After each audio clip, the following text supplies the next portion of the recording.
Este es el programa del Consejo Profesional de Ciencias Económicas de la Ciudad Autónoma de Buenos Aires. El Consejo Hoy, con la conducción de Humberto Bertaza y Pablo Mendelevich, con la participación de Enrique Sebach, colaboración Armando Lorenzo y Marcos Verdún.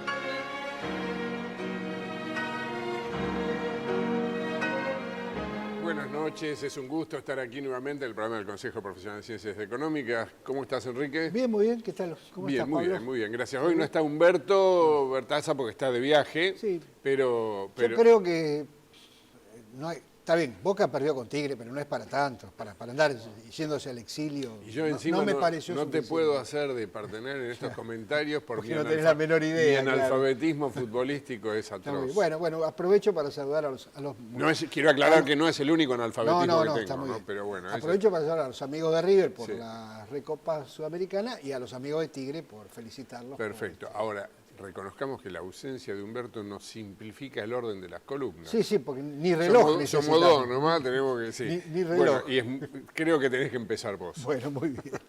Bueno, como siempre, una mirada a la economía internacional. ¿Te acordás que te comenté hace un par de semanas que la guerra comercial digamos, que encabeza Trump iba a seguir y Sí. que no era algo fácil de resolver? ¿Te acordás aquello que decía que alguien puede vivir engañado por mucho tiempo o se puede engañar a muchos por poco tiempo, pero no se puede engañar a todos todo el tiempo? Sí. Yo creo que el tema del proteccionismo es una excepción a la regla. Me parece que en el proteccionismo han logrado convencer a muchos que están mejor estando peor, digamos, ¿no? Porque obviamente, como hemos comentado acá, el proteccionismo protege al sector protegido, pero desprotege a todos los demás, ¿no es cierto? Y generalmente le pasa a los ciudadanos del país. Pero lo cierto es que, dado esto, como también comenté hace un par de semanas, las guerras comerciales son, entre comillas, menos costosas para la política que las guerras militares, porque obviamente no hay juego, al menos desde el punto de vista militar, vidas humanas, la opinión pública no toma partido con la misma ferocidad que en el caso de una guerra, y otra vez está convencida de que el proteccionismo le sirve, ¿no es cierto? Claro, son menos trágicas. Claro, entonces para Trump, que ha decidido usar el mercado norteamericano como herramienta, entre comillas, de guerra, le ha favorecido esta historia. Lo cierto es que a la escalada de la guerra comercial con China se le sumó la semana pasada la amenaza a aumentar los aranceles de los productos de importación mexicanos para si México no tomaba medidas para frenar la inmigración de mexicanos a los Estados Unidos. O sea, en reemplazo del muro, Trump ahora usa la herramienta comercial. Con una paradoja, ¿no? Porque en general las migraciones en tiempos de paz se dan de gente que tiene menor calidad de vida hacia países que tienen mejor calidad de vida. Digamos. Es decir, la gente no se va de México, para usar este ejemplo, porque prefiere estar en Estados Unidos que en México. Nadie se va de su país porque prefiere estar en otro país. Se va porque no tiene más remedio, porque la calidad de vida es mejor, otra vez en tiempos de paz, porque bueno, tiene más oportunidades que en su país de origen. Y justamente lo que pretendió en su momento el NAFTA, el acuerdo comercial con Canadá y con Estados Unidos, era favorecer el crecimiento mexicano justamente para detener la migración, porque si México mejora su calidad de vida, hay menos gente queriendo irse a los Estados Unidos, y además ha logrado un gran ejemplo de integración porque muchos productos que se hacen en México, sobre todo en el sector automotriz, se intercambian con Estados Unidos. O sea, el sur norteamericano, los estados norteamericanos tienen un fenomenal intercambio con México y ahora aparece esta historia. Pero bueno, lo cierto es que más allá de lo absurdo, o bueno, no quiero ponerle más calificativos, lo cierto es que esto está entorpeciendo o en todo caso amenazando el crecimiento global, está amenazando los mercados, ha habido vuelos a la calidad de inversores que siempre se asustan con estos movimientos. Ahora se asumó la represalia china, que ha empezado también a crecer en su guerra comercial, aunque lleva las de perder en términos de montos.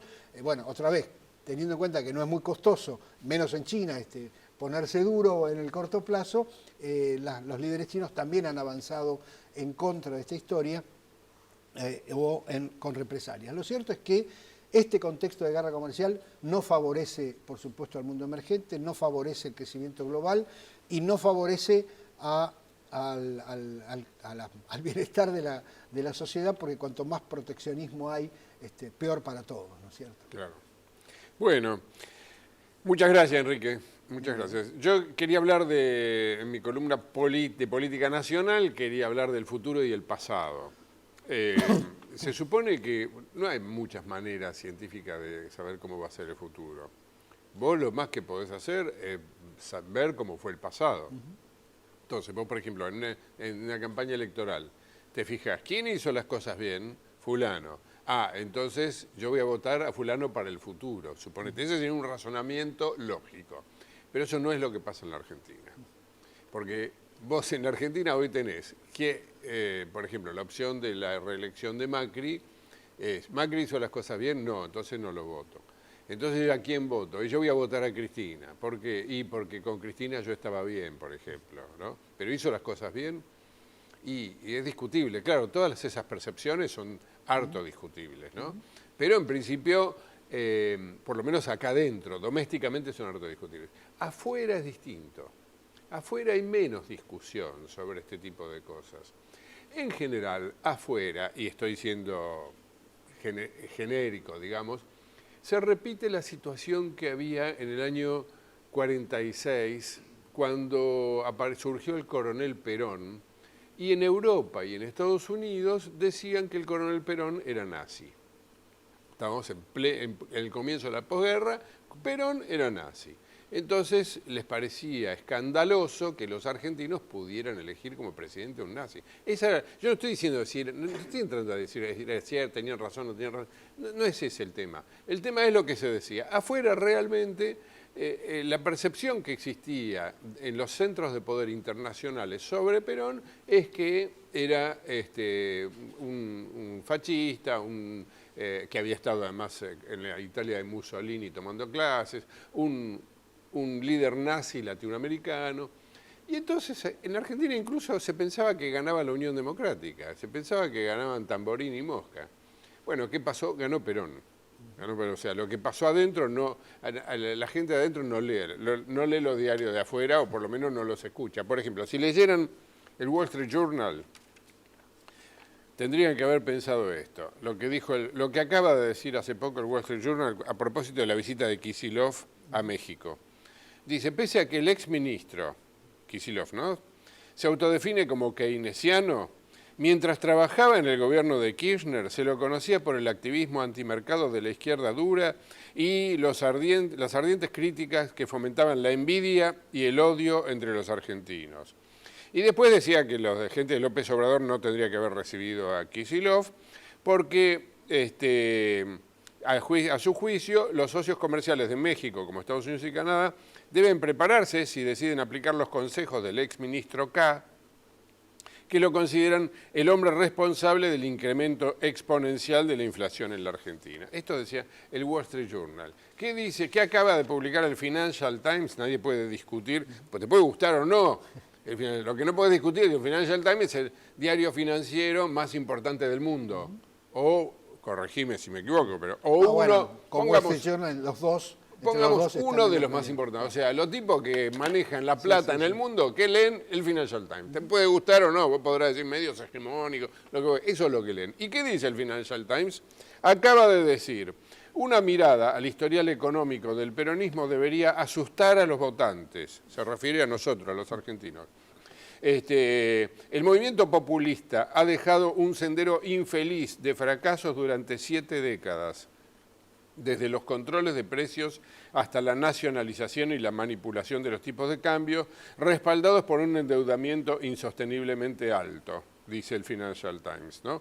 Bueno, después habla de la caída del nivel de vida, qué sé yo, el programa de austeridad de Macri, dice, está ampliamente encaminado a generar ganancias económicas a largo plazo para la Argentina, pero el dolor a corto plazo de una caída abrupta del nivel de vida puede ser demasiado para los votantes argentinos. Ese es el panorama. Eso es lo que ven los factores de poder internacionales sobre qué está pasando en la Argentina. Hilando más fino, porque para el Financial Times, por ejemplo, no vieron la sutileza de que peronismo y kirchnerismo no es la misma cosa, y que de hecho hoy tenemos dos peronismos, uno kirchnerista, que es probablemente más vandálico en términos económicos, y otro, veremos, que es el alternativo, parece con nombre de cartucho de impresora, ¿viste? Peronismo alternativo, que todavía no sabemos qué candidato tiene, a dónde va, si va a tener candidato, pero que es más racional en términos de futuro económico que el peronismo kirchnerista, ¿no? Bueno, ¿qué tenés? Tenés el electorado partido en tres. Tenés la continuidad del oficialismo, con Macri que va a la reelección, primer presidente no peronista de la historia que va a la reelección desde que existe el peronismo. Segundo, tenés al kirchnerismo con esta fórmula invertida, estrafalaria, donde al parecer, vamos a ver si dura la fórmula, parece que sí, la que manda es la vice. Y tenés en el medio un híbrido que en estas horas, no queda mucho tiempo, el 12 cierran la inscripción de alianzas, el 22 cierran la inscripción de candidatos de este mes, de junio, tienen que resolver quién es el candidato, qué llevan, qué van a hacer, y que están ahí dando vueltas y no le encuentran la vuelta. Con Labaña, Schiaretti, Urtubey no le encuentran la vuelta, pero lo más probable es que haya un tercer candidato ahí. En estas tres grandes opciones, después puede haber un chiquitaje, pero en estas tres grandes opciones está el futuro electoral de la Argentina, que se va a resolver probablemente en tres pasos, que son la PASO, las generales y el muy probable balotaje. Veremos cómo sigue y veremos si lo que se dice afuera coincide con lo que se piensa en la Argentina o no. En el próximo bloque tenemos nada menos que la visita de Ricardo López Murphy, ex ministro de Defensa, ex ministro de Economía, ex candidato presidencial, un académico, un hombre al mismo tiempo de la política y de la academia. Ya charlamos con él.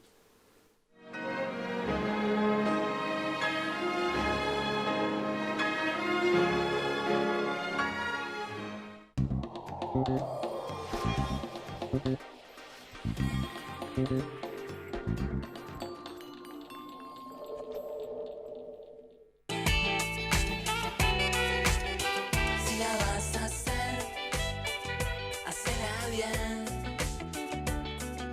Hacela con tu 100%. Si la vas a hacer, hacela bien.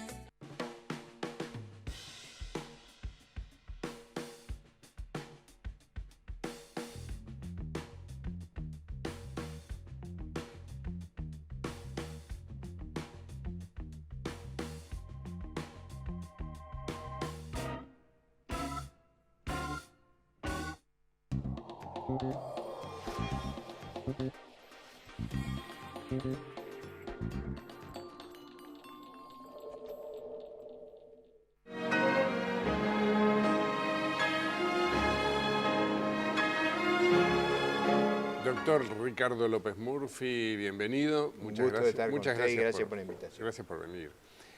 Bueno, vamos a empezar suave. Dígame cómo ve las cosas, la economía, el futuro. Ustedes estaban hablando en el bloque anterior del mundo y ahí hay preocupaciones. Probablemente habíamos pasado muchos años en que los instrumentos de la política comercial no se usaban con la virulencia que se están usando ahora y había cierto respeto por las reglas de la Organización Mundial de Comercio que se ha, digamos, afectado. Seguramente México ha expulsado más migrantes que los de Estados Unidos para tener un... El problema no es que los mexicanos cruzan, es lo que han dejado cruzar después del éxito del NAFTA. El problema ahí, el verdadero problema es los centroamericanos que cruzan a través de México a Estados Unidos y a eso no se le ha encontrado una solución sobre todo práctica. Hondureños, sobre todo. Sí, digamos, países que están sometidos a problemas mucho más complejos que los económicos, donde prevalecen las maras, las bandas. Entonces, pero yo lo quiero traer para acá. No, pero está bien. Lo que quiero decir es, se ha perdido cierta mesura para el uso de instrumentos. Eso afecta a la escena económica global. Si yo tuviera que decir una ventaja que tiene Argentina y sus vecinos más cercanos, que afortunadamente ni Brasil, ni Uruguay, ni Paraguay, ni Chile, ni Perú han entrado en ese tipo de contienda, eso crea un clima en esta zona del mundo menos dañino que lo que teníamos en el pasado. Algo bueno hay que decir de todo este contexto. Bueno, mire, para hacerle una pregunta concreta, para traerlo acá al terreno, o para no decir al barro, le voy a hacer una pregunta a quemarropa. ¿A quién va a votar usted? No, más puedo decir claramente a quién no voy a votar. Claro. Yo en general no, es obvio que no voy a votar el kirchnerismo y es obvio que nunca he votado a ningún candidato peronista, para ser franco. Y estoy muy decepcionado con la gestión de gobierno. Perdón, una vez creo que usted votó a un candidato peronista. No que yo recuerde. Y yo creo que el gobierno del que usted formó parte, usted votó a ese gobierno. Y el vicepresidente era peronista. No, bueno, pero era eso Chacho Álvarez. Está bien, no, voté a esa fórmula. Acuérdese usted No se que... votó peronista. Usted lo votó a Chacho, No. después Chacho Álvarez hizo lo que Está hizo, bien, pero está bien. usted lo votó. Yo diría, en general, no lo he hecho como propuesta a la sociedad argentina. Puede haber habido en las listas, y no lo hago como un demérito, sino digo, yo esa cosmovisión que usted explicaba desde fines de la Segunda Guerra Mundial, he estado enfrentado a esa narrativa, a esa forma de ver el mundo. Yo nunca pensé que era nazi, pero sí creo que ellos trajeron a la Argentina toda una visión corporativa. Bueno, usted en el 46 era chico. No había nacido. Pero digo, tengo la lectura que ese proceso la desvió a Argentina de un rumbo que había sido muy exitoso. Bueno, Vuelvo entonces, al... no vota a kirchnerismo. No voto kirchnerismo, estoy muy decepcionado. Y no O vota si usted peronista gusta, me tampoco. molesta Si el profundamente la si el gestión candidato de fuera, gobierno. si el candidato tercero fuera Labaña, definitivamente. No, tampoco. No lo vota Labaña. No. ¿A Macri tampoco lo vota? Yo ¿A quién vota? ¿Al PO o a quién va a votar? No, tampoco se me ocurren esas cosas. Como estoy enfrentado con las visiones que fueron derrotadas en la Segunda Guerra Mundial, estoy enfrentado con las viudas del marxismo, si usted quiere. Así que eso no va. Sí, para decirlo con la mayor transparencia posible, yo preferiría votar en el espectro del centro derecha a alguien alternativo al gobierno, y ahí estaría inclinada mi decisión, pero estoy sometido a ese dilema de la decepción y el temor. O sea, el riesgo de hacer un voto, quiero decirlo con toda claridad, sí, en primera vuelta, que facilite una victoria en primera vuelta del kirchnerismo, va a ser algo que no me lo perdonaría. Así que mi decisión final en los días previos a octubre va a estar muy condicionada por esa doble consideración. Mi enojo, desacuerdo con las políticas gubernamentales, el riesgo de un gobierno que me resulte profundamente hostil a mis convicciones y no contribuir a un knockout en primera vuelta. O sea, en otras palabras, usted piensa que por razones tácticas va a terminar votando a Macri en la primera vuelta. No dije eso, dije que sí, las encuestas me ponen en esa encerrona, esa sería mi prioridad hoy es no hacerlo. Ahora, me es gracioso porque si yo le traigo acá un encuestador, usted pasa a ser de los millones de argentinos que hoy contestan en las encuestas, no sabe, no contesta, porque no tiene definido el voto. ¿Sabe que hay una encuesta que el otro día lo escuché? No, Sergio digo, Bernstein decía que el 40% de los argentinos todavía no es que no sabe a quién votar, todavía no pensó a quién va a votar. No, pero yo lo vengo pensando hace 2 años. Pero sin éxito, porque no se definió. Bueno, porque usted me está poniendo en un escenario donde yo no tengo todos los elementos de No, juicio. claro, no lo tenemos. No, Yo no los tengo, tampoco, los yo elementos tampoco. de juicio. Pero lo más probable, coincide conmigo, que lo más probable es que los candidatos sean el kirchnerismo, la reelección de Macri y en el medio Después de las PASO voy a estar en alguien que no condiciones- sabemos si va a ser la baña o Después quién. de las PASO voy a estar en condiciones de contestarle, digamos, cosas que difícil, todo el mundo se va a abstener con toda claridad y lo voy a hacer explícito. Hoy yo no votaría al presidente, hoy. Pero en principio de octubre, Bueno, mucha gente piensa si hay que riesgos de que haya un knockout Ahí en primera sí. vuelta, bueno, como muchos argentinos, haré algo contrario a mis convicciones, pero no. Usted a veces tiene un conflicto entre la responsabilidad y las convicciones. Sí, sí, obviamente. La Argentina es bien fácil tener ese conflicto. Entonces ahí Sí. en ese caso, yo hoy votaría, voy a guardar a que salgan las PASO, votaría en general a un candidato que refleje ese espacio que va del centro a la derecha. Eso es lo- Estamos hablando con quien salió tercero en las elecciones presidenciales del año 2003 y estuvo ahí nomás del que ganó y gobernó la Argentina durante 12 años y medio. Porque quiero recordar que Kirchner termina siendo presidente con el 22,5. ¿Y usted cuánto sacó? 16,7. Sí, o 17%. Venía después de Kirchner. Bueno, mucha gente cree que si usted hubiera sido presidente de la Argentina, lo que hacía era muy parecido a lo que hizo o está haciendo Macri. No, primero porque nosotros teníamos un diagnóstico diferente del de Macri y en segundo lugar también para ser equilibrado, los problemas que tenía Argentina en el 2003 no eran los que tenía en el 2015. A ver, en el 2003 nosotros no teníamos un nivel de gasto que había crecido 17, 18 puntos del producto, que habíamos pasado de tener 25, 26 puntos de gasto a tener 43, 44 puntos. Eso no había ocurrido. Entonces, la economía argentina estaba bien organizada, habíamos recibido un shock muy grande y se habían cometido actos de altísima impericia e insanía en la crisis, pero estaba bien organizada, no había un exceso de gasto tan brutal como existía en el 2015 y nos hubiera tocado una época que acertando en la dirección hubiéramos tenido una enorme prosperidad. ¿Usted lo rescata a Labaña, ministro de Economía de Duhalde, que después siguió No, con no, Kirchner? yo creo que lo que se hizo en el 2002 fue un error desde la decisión de romper todos los contratos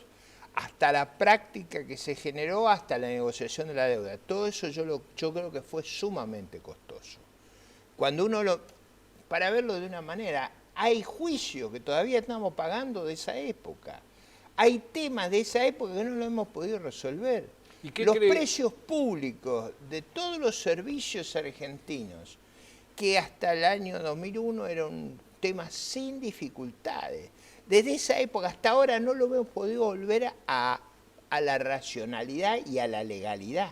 No hemos podido. Seguimos dándole subsidio por atrás, por adelante, para ver cómo hacemos que esas violaciones a la legalidad, ese incumplimiento de las regulaciones legales sobreviva. Y esto, cuando digo regulaciones legales, para que la audiencia entienda, estoy hablando de las prácticas de Chile, Perú, Uruguay, o sea, en todos estos países se respeta cierta legalidad. Acá, vías, emergencias y leyes disparatadas, violamos todo, que después pagamos de una manera gravosísima en los juicios internacionales, que usted ve toda la semana, recibimos una noticia, Sí, después de 15 años perdieron el juicio. Acabamos de perder Bueno, el pero de aerolínea esas barrabasadas las hemos 327 pagado mucho más caro que lo que hubiera sido mantener la legalidad. Ahora, era muy claro el rumbo que en aquella época yo le había propuesto al país y creo muy transparente. Primero, era un rumbo que hacía un gran énfasis en aumentar la inversión en el país para subir la acumulación, para subir el capital per cápita. Eso es lo único que va a subir el nivel de vida de los argentinos. Había un énfasis muy grande en subir el capital humano, es decir, la nutrición, la salud, la preparación para ganar el pan con el sudor de la frente y para subir la productividad de una economía integrada al mundo. Es decir, iba a haber un esfuerzo de cambiar el rumbo que venía de la posguerra hacia una economía fuertemente integrada al mundo. Yo estoy convencido que Argentina hubiera vivido un milagro económico de crecimiento, dadas las buenas circunstancias, una orientación correcta, decencia y sensatez en la gestión de gobierno, eso nos hubiera hecho enamorar de la democracia republicana. Perdón, usted me dice esencia y sensatez, pero usted cuando fue ministro de Economía duró 2 semanas porque políticamente le fue imposible aplicar un ajuste. Y fui candidato a presidente, y casi Sí. soy Así presidente, es. porque 1 año y medio después la gente se dio cuenta quién tenía razón en marzo del 2001. Más, le voy a decir una cosa, a cada televidente, vea en YouTube el discurso de marzo del 2001 y se va a dar cuenta todo lo que me han estigmatizado y todo lo que han macaneado sobre esa época, con mucha eficacia, esos días tremendos, para evitar hacer lo que hubiera terminado con el riesgo de que el gobierno concluyera como concluyó, por no hacer las cosas a tiempo. Cuando usted tiene una herida en el dedo gordo del pie y no lo trata, se puede gangrenar y perder la pierna. López Murphy, me queda menos de 1 minuto y quiero que me diga si la economía argentina tiene futuro o no, gane quien gane. Yo creo que el país tiene circunstancias muy favorables. Recuerda cómo empezamos. Esta zona versus lo que pasa en otras zonas, no quiero decirle Ucrania, Medio Oriente, Corea, Cachemira. El país haciendo las cosas sensatas que tiene que hacer, tiene una perspectiva muy razonable. Esas cosas sensatas no son muy diferentes de las que le dije. Integrarse al mundo, aumentar la capitalización, mejorar su sistema educativo, restablecer la confianza en la justicia, en el derecho, en las instituciones y en nosotros mismos. Eso de revalorizar la confianza en nosotros mismos es vital para salir adelante. Un gusto haberlo Igual. tenido aquí. El Consejo Profesional de Ciencias Económicas le quiere dar esta invitación para el Bar Sur. Qué En bueno. agradecimiento por su visita al programa. Muchas y gracias. lo esperamos nuevamente en cualquier momento. Muchas Igualmente, gracias. gracias. Gracias. Nosotros nos reencontramos el próximo lunes a la misma hora.